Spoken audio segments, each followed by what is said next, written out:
Well, to balance things up a bit, here's a positive story about settling down and starting a family.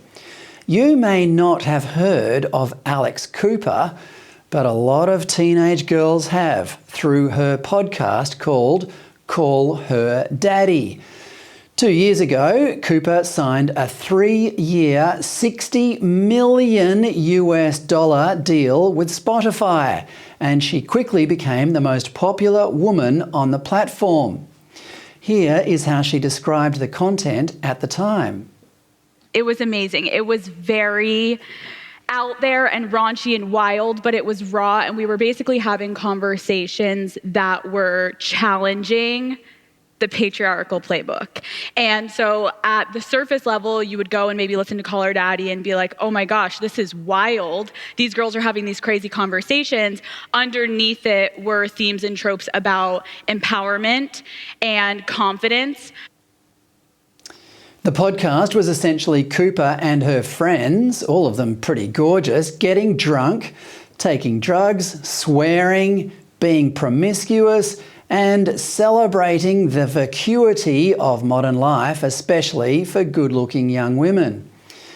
It's essentially women behaving like the worst kind of blokes, and if you have an aversion to frequently repeated misuse of the word like, then this, if for no other reason, is not the podcast for you. So I walk into dinner tonight. Oh wow, my makeup's so bad. I can't do this. Sorry, I'm out. Wait, so I was supposed to fully be vlogging. This is Silvana. The Spotify conference went amazing. Oh my God. Last night, as you saw, I was going to a dinner. The dinner was with a group of friends. So, why is this a positive story? Well, Cooper had to hide this for some months, but on April 26, she announced she was engaged to be married. Quote, "I owe you an explanation," she said on her podcast.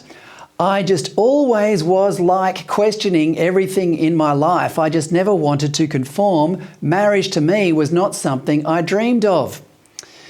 She then reeled off a list of typical excuses that narcissists cling to explain why they aren't married. She had a relationship with herself that was more important. Other married couples settle for less than perfection. It only leads to infidelity and misery and all that sort of stuff.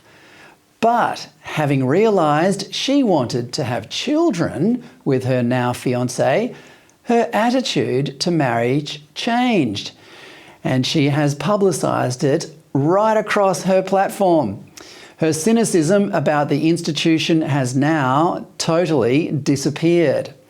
3 years of podcasting about hedonism has ended, and her show is now morphing into a series of self-help lessons and investigations into the real reasons young women are unhappy these days.